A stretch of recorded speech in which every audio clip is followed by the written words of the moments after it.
अच्छा, if we talk of the Ayub Khan, just let me tell you कि एक तो 14 मार्क्स का क्वेश्चन आता है अयूब खान पे। वो अयूब खान के रिफॉर्म्स के बारे में होता है। अब अयूब खान के ना मेनली 4 रिफॉर्म्स थे। एक तो हम पॉलिटिकल या कॉन्स्टिट्यूशनल रिफॉर्म्स कहते हैं, बेसिकली कॉन्स्टिट्यूशनल रिफॉर्म्स है। तो जी इसके सर, कॉन्स्टिट्यूशन। इकोनॉमिक रिफॉर्म्स है, एग्रीकल्चर रिफॉर्म्स है, और उसके बाद जी सोशल रिफॉर्म्स। इसमें जो नॉर्मली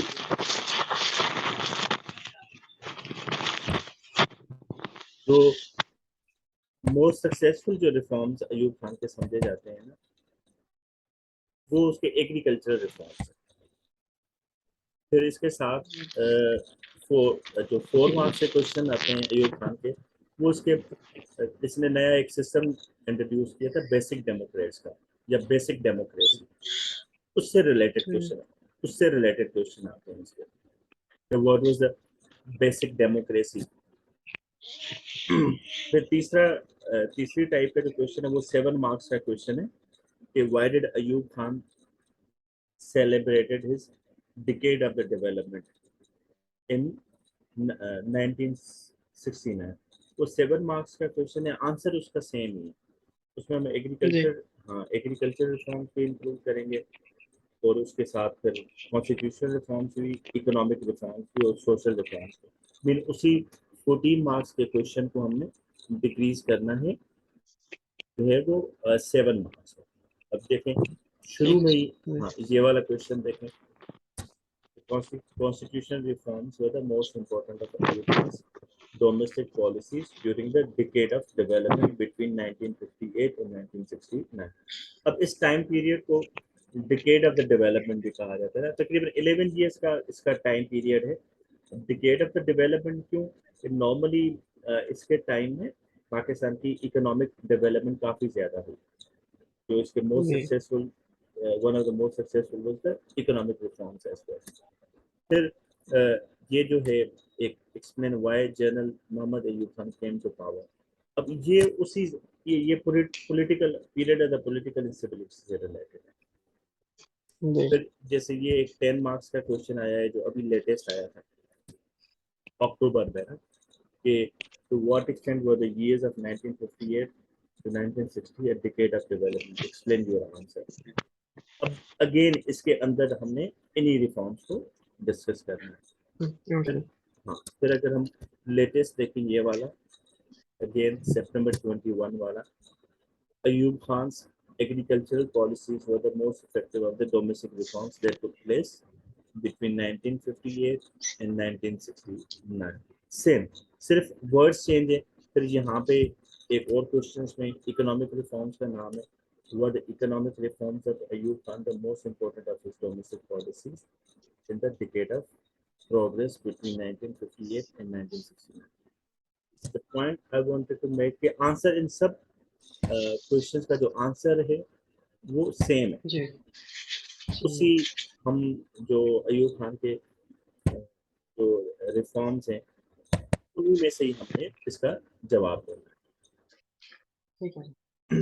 अगर हम बिगिनिंग की बात करें, अयूब खान के बिगिनिंग वाले टाइम पीरियड की, तो उस टाइम में ना काफ़ी ज़्यादा पॉलिटिकल इंस्टेबिलिटी थी, फिर करप्शन वाले चार्जेस भी थे। तो एक इम्प्रेशन क्रिएट हो गया था कि जो हमारा पॉलिटिकल सिस्टम है वो ठीक नहीं है, करप्ट है, या जी पॉलिटिकल सिस्टम जो है वो हमारा डेवलप नहीं कर पा रहा, गुड गवर्नेंस नहीं दे पा रहा।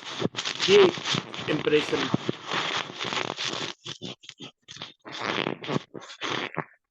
ये एक इम्प्रेशन क्रिएट हो गया था। तो इसने एक बेसिक डेमोक्रेसी का सिस्टम इंट्रोड्यूस किया। बेसिक डेमोक्रेसी के जी इसने बेसिक डेमोक्रेसी को इसने ये कहा कि डेमोक्रेसी विद डिसिप्लिन। अब ये indirect form of the indirect democracy थी इसमें। जैसे नॉर्मल सिस्टम क्या होता है कि एक वोटर जो है अपने वोट से गवर्नमेंट एक तरह से चूज करता है। जैसे हम द वोटर, मैं इलेक्शंस में अपनी कॉन्स्टिट्यूंसी से एमएनए इलेक्ट करता हूँ जो किसी भी पार्टी से जी बिलोंग करता है, फिर वो प्राइम मिनिस्टर को इलेक्ट करता है। तो जो डिसीजन है आम वोटर के हाथ में, ये इनडायरेक्ट इसको डेमोक्रेसी भी कहा जाता था। अब मैं एज अ वोटर जो है अपने इलाके से काउंसलर को इलेक्ट करूंगा। उस काउंसलर का उस पुराने जमाने में नाम जो था वो बेसिक डेमोक्रेट कहा जाता था। वो बेसिकली काउंसलर ही होता था। तो काउंसलर इलेक्ट किया मैंने। अब जो पूरा पाकिस्तान था it was divided into two constituencies. एक में हर एक में 40,000 बेसिक डेमोक्रेट्स थे। बेसिक आम लोग जो है वो 40,000 बेसिक डेमोक्रेट्स इलेक्ट करेंगे। That was known as electoral college. फिर वो जो बेसिक डेमोक्रेट है वो उसने डिस्ट्रिक्ट गवर्नमेंट भी फॉर्म करनी थी, और फिर उसने जो था वो डिविजनल गवर्नमेंट भी फॉर्म करनी थी। और फिर उसी बेसिक डेमोक्रेट ने फिर प्रोविंशियल असेंबली को भी इलेक्ट करना था, नेशनल असेंबली को भी इलेक्ट करना था फॉर द 5 years, और फिर प्रेसिडेंट को भी उन्हीं 40,000 ईस्ट पाकिस्तान से और 40,000 वेस्ट पाकिस्तान से, मीन 80,000 बेसिक डेमोक्रेट्स ने फिर प्रेसिडेंट को भी इलेक्ट करना था। अब ये जो बेसिक डेमोक्रेसी का जो ऑर्डर आया, ये आया 1959 में। अब वोट एवर, हाँ, वोट एवर द उसका जो भी स्टेटस था अयूब खान का, मगर मिलिट्री गवर्नमेंट हमेशा जो है वो it is consider to be illegal, illegitimate समझी जाती है, unless it is approved by the people. तो इसको फिर एक लेजिटिमेसी भी चाहिए था। फिर इसने पहले क्या किया, जो बेसिक डेमोक्रेट्स थे इसने वोट ऑफ कॉन्फिडेंस दिया, whether he is acceptable to them as a president of the Pakistan. End of the 1959 तो तकरीबन 95,000 बेसिक डेमोक्रेट्स ने कहा कि yes you are acceptable as a president. तो इसको एक लेजिटिमेट, सर वो सीट्स की बात कर रहे हैं ना आपको, जैसे सीट्स मिलती हैं। हाँ, जो बेसिक डेमोक्रेट्स थे बेसिकली एक तरह से जी रेफरेंडम था, उन्होंने वोट ऑफ कॉन्फिडेंस दिया। इलेक्शन में वोट ऑफ कॉन्फिडेंस दिया 80,000 में से 95% है कि ठीक है, end of 1959 you are acceptable as a president. तो अब इसने क्लेम कर लिया कि he is elected by the people as well, he is democratically elected. तो फिर 1960 में इसने कॉन्स्टिट्यूशनल कमीशन एक बनाया, जिसमें जजेस थे, डिफरेंट किस्म के लोग शामिल थे, जी लॉ मेकर्स उसमें शामिल थे, और उनको उसने टास्क असाइन किया कि आपने पाकिस्तान के लिए नया कॉन्स्टिट्यूशन बनाना। जी नॉर्मली कॉन्स्टिट्यूशन बनाने का जो काम काम होता है वो डेमोक्रेसी की कॉन्स्टिट्यूंट असेंबली के पास होता है, यानी कि जो नेशनल असेंबली होती है वही मुल्क का हाँ कॉन्स्टिट्यूशन बनाती है। इसमें इस तरह की सिचुएशन नहीं थी। कुछ इसने एक्सपर्ट्स को बिठाया और उनको कहा कि आप कॉन्स्टिट्यूशन बनाए। तो 1962 में फिर पाकिस्तान का जो नया कॉन्स्टिट्यूशन था वो इस तरीके से बन गया। तो 1962 ठीक है का जो कॉन्स्टिट्यूशन है, अब उसको प्रेसिडेंशियल फॉर्म ऑफ गवर्नमेंट कहा जाता है। असल में उसने सर क्या कह रहे थे सर आपकी voice presidential form of government that introduced form presidential system it brought. क्योंकि उससे जी पहले जो 1956 का जो कॉन्स्टिट्यूशन था, अब उसमें पार्लियामेंट्री फॉर्म ऑफ गवर्नमेंट था। पार्लियामेंट्री फॉर्म ऑफ गवर्नमेंट में प्राइम मिनिस्टर के पास था, जो प्रेसिडेंट होता है फिगर हेड होता है। तो जो प्रेसिडेंशियल फॉर्म ऑफ गवर्नमेंट होती है उसमें एग्जीक्यूटिव पावर जो होता है, जो एडमिनिस्ट्रेटिव पावर होता है वो प्रेसिडेंट के पास होता है। मगर ये ठीक है सर अब जैसे अमेरिका में भी प्रेसिडेंशियल फॉर्म ऑफ गवर्नमेंट है, मगर वो डिफरेंट होता है। उसमें डिवीजन ऑफ पावर होती है। कुछ अथॉरिटी प्रेसिडेंट के पास होती है, कुछ अथॉरिटी उनके लेजिस्लेचर के पास होती है, या जो नेशनल असेंबली कह लेंगे वो कांग्रेस कहते हैं। और कुछ अथॉरिटी जो होती है वो सुप्रीम कोर्ट के पास होती है। तो इसको कहते हैं trichotomy of the power. The power is divided between three institutions, presidential form of the government. मगर ये जो इसका जो प्रेसिडेंशियल फॉर्म ऑफ गवर्नमेंट था वो एक डिक्टेटोरियल था। उसमें तकरीबन मेन पावर जो था, जो सारी की सारी जो पावर थी वो बेसिकली प्रेसिडेंट के पास थी। कि president for example can not be remove, हाँ उसकी इम्पीचमेंट हो सकती है। फिर प्रेसिडेंट के पास ये एक 1962 के कॉन्स्टिट्यूशन में प्रोविजन थी कि जो प्रेसिडेंट मिनिस्टर्स चूज करने हैं अपने, वो उसने नेशनल असेंबली से नॉमिनेट करने, वहां से उसने अपॉइंट करना। फिर जो दूसरी इसके 1962 के कॉन्स्टिट्यूशन की प्रोविजन थी इसके अलावा कि जो जुडिशरी के जो हेड्स हैं, जो प्रोविंशियल गवर्नर्स हैं, वो भी प्रेसिडेंट ने खुद अपॉइंट करने हैं।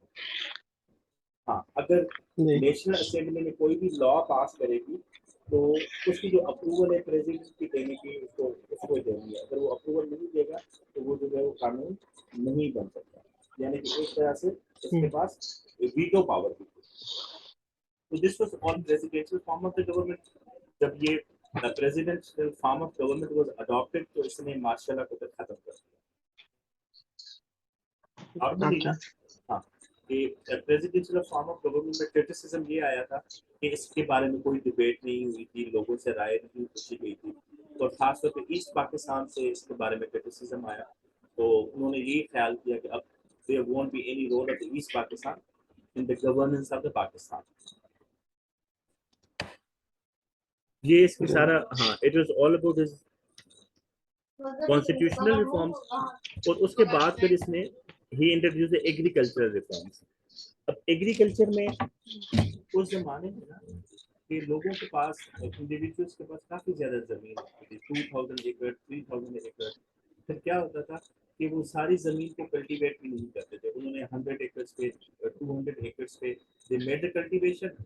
बाकी जो जमीन है वो अनकल्टिवेटेड थे, क्योंकि उनका गुजारा हो जाता था। तो जी he wanted कि all land should be cultivated, और उसमें लोग इन्वॉल्व हो। तो ही इंट्रोड्यूस द लैंड रिफॉर्म। उसके मुताबिक कोई भी इंडिविजुअल 500 एकड़ से ज्यादा जमीन नहीं रख सकता। 500 एकड़ से ज्यादा जो जमीन थी वो उससे ले ली गई, दैट वाज, और उसकी पेमेंट करती गई कम या ज्यादा। और फिर वो जो जमीन थी that was distributed among the landless जो फार्मर्स थे उनके दरमियान, उसको डिवाइड कर दिया। सर वो जो जमीन ली जाती थी ऑनर से तो उनको मतलब सेल करने के पैसे मिलते थे कि नहीं ये वापस? पैसे पैसे भी वो एक नॉमिनल किस्म की पेमेंट थी, वो फुल पेमेंट नहीं जी थी। एक तरह से गवर्नमेंट ने कब्जा कर लिया। और फिर इंस्टॉलमेंट्स में that was given to farmers, that was also बहुत कम उनकी पेमेंट थी। अब जब फार्मर्स को ये जमीन मिली तो दे वांटेड टू चेंज, वो उसे अर्न करना चाहते थे। तो उन्होंने बड़े अच्छे तरीके से उसमें they started growing the crops. और फिर उस जमाने में ही इंट्रोड्यूस द मॉडर्न जो टेक्निक्स थी एग्रीकल्चर में यूज होती थी। तो वो एक कॉन्सेप्ट था कि अगर एक छोटा फार्म होगा 12.5 एकड़ से पहले से कम, तो उसके जो क्रॉपिंग है, जो एग्रीकल्चरल यील्ड है, वो सही नहीं हो। तो इसने ही introduce concept of the consolidated farms. कि फार्म जो है कम से कम जो एक होगा, कम से कम वो 12.5 एकड़ का होगा और मैक्सिमम 500 एकड़ का होगा। तो बड़े फार्म में क्या है कि आप जो मॉडर्न मशीनरी है, हेवी मशीनरी को आप यूज कर सकते हैं, तो वो इकोनॉमिकली फिजिबल होता है। साथ ही फिर इसमें एग्रीकल्चर में खासतौर पर ये केमिकल फर्टिलाइजर्स को इंट्रोड्यूस किया। उस जमाने में पाकिस्तान का इरिगेशन सिस्टम भी काफ़ी ज़्यादा बेहतर किया गया। जैसे नए बैराजेस बनाए गए, नए केनाल्स बनाए गए, इंडस वाटर ट्रीटी जी भी हुई थी, जिसकी वजह से इरिगेशन सिस्टम पे भी काफ़ी ज़्यादा काम किया। तो इसके इस सारे जो लैंड रिफॉर्म्स और एग्रीकल्चरल रिफॉर्म्स की वजह से एक ब्रॉड ग्रीन रेवोल्यूशन। अब उसको ग्रीन ग्रीन क्यों, हाँ, रेवोल्यूशन ग्रीन क्यों सर कहा वो जाता है? जियोग्राफी में था ना? हाँ, ग्रीन क्यों कहा जाता है कि वो basically agree that was the revolution in agricultural production काफी ज्यादा थी। तो revolution of not in literal sense मगर फिगरेटिवली, तो उसकी वजह से एग्रीकल्चर सेक्टर ने काफी ज्यादा इम्प्रूव किया। क्योंकि जो क्रॉप्स है उनका वो जो वेजिटेटिव जो मटेरियल होता है या वेजिटेशन होता है वो ग्रीन कलर की होती है, that was known as a green revolution. तो इससे जी पाकिस्तान की इकोनॉमी को एक बेस मिल गई। साथ ही फिर ही introduce economic reforms as well. नई पाकिस्तान के अंदर जो है वो फैक्ट्रीज है भी एस्टेब्लिश, जैसे ऑयल रिफाइनरीज हैं। और फिर उस जमाने में ना जो लोग थे वो हेवी इंडस्ट्रीज में इन्वेस्ट करने में रिलक्टेंट होते थे। उन लोगों को तजुर्बा नहीं था, जैसे शुगर इंडस्ट्री बनाना, सीमेंट इंडस्ट्री बनाना, फर्टिलाइजर इंडस्ट्री बनाना, दे वर रिलक्टेंट। तो फिर गवर्नमेंट ने क्या किया कि गवर्नमेंट ने पहले खुद ये इंडस्ट्रीज को बनाया, जैसे शुगर इंडस्ट्री इस्टेब्लिश कर दी, एग्रीकल्चर सीमेंट इंडस्ट्री इस्टेब्लिश कर दी। that was shown to investors. It is how useful and how profitable that is. So that was sold to the private business, private investors. तो वहां से उनको पता लगा, तो इससे ओवरऑल हमारी इंडस्ट्रियलाइजेशन भी ग्रो करना शुरू कर दिया। और उस जमाने में Pakistan was among the fastest growing economies of the world. 7% हमारी ग्रोथ थी, जो इंडिया से भी 3 टाइम्स ज्यादा थी। तो इन दोनों एग्रीकल्चर और इकोनॉमिक पॉलिसीज की वजह से पाकिस्तान की इकोनॉमी जो है वो काफी ज्यादा ग्रो कर रही थी। दिस वाज नॉट ऑल, हाँ जी। मगर उसमें क्रिटिसिज्म ये आया कि जो पाकिस्तान की जो इकोनॉमी ग्रो कर रही थी, खासतौर पर 22 फैमिलीज के बारे में कहा जाता है कि उनके हाथ में पाकिस्तान के 60% से ज्यादा इंडस्ट्रियल इंस्टीट्यूशंस और 80% से ज्यादा पाकिस्तान के फाइनेंशियल इंस्टीट्यूशंस जो were in the hands of 22 families. तो उनकी जो है पाकिस्तान की इकोनॉमी की एक तरह से मोनोपोली सी हो गई। और उसके ये भी कहा जाता है कि पाकिस्तान की जो इकोनॉमिक ग्रोथ है उसका ज्यादातर फायदा आम लोगों को नहीं हो रहा था, मगर सिलेक्टेड इंडिविजुअल्स को ज्यादा हो रहा था। फिर इस पे एक और क्रिटिसिज्म भी मतलब आता है लैंड कि ओनर्स को फायदा हो रहा था उसमें। हाँ उनको हो रहा था, फॉर एग्जाम्पल कह रहे हैं कि, और फिर इस पे एक और भी क्रिटिसिज्म आता है कि ज्यादा जो डेवलपमेंट हुई वो वेस्ट पाकिस्तान में ज्यादा डेवलपमेंट हुई, तो ईस्ट पाकिस्तान में डेवलपमेंट कम हुई, जिसकी वजह से ईस्ट पाकिस्तान और वेस्ट पाकिस्तान के दरमियान डिफरेंसेस भी बहुत ज़्यादा डेवलप हो गए। तो ईस्ट पाकिस्तान में ज़्यादा लोग दे वर फीलिंग एलियनेटेड कि is they are not a part of the government. इसके अलावा हाँ जी। जो अयूब खान है, फिर सोशल रिफॉर्म्स भी इसने इंट्रोड्यूस किए।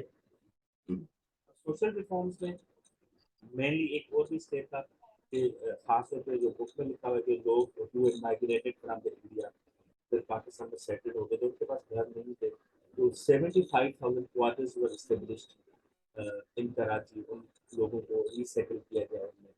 फिर फैमिलीज लॉज बनाए गए, जो एजुकेशनल रिफॉर्म्स, नया सिलेबस जो है वो इंट्रोड्यूस किया गया। तो ओवरऑल इसके अयूब खान के टाइम पीरियड में पाकिस्तान की economic development, social reforms, agriculture, ये सारे काफ़ी ज़्यादा ऑब्वियस है, काफ़ी ज़्यादा विजिबल।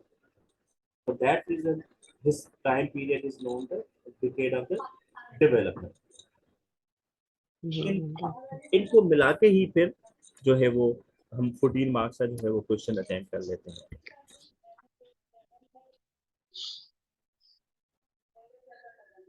सब में से जरा अगर हम दो दो भी लिख लें या तीन तीन तो हो जाएगा ना पूरा। जी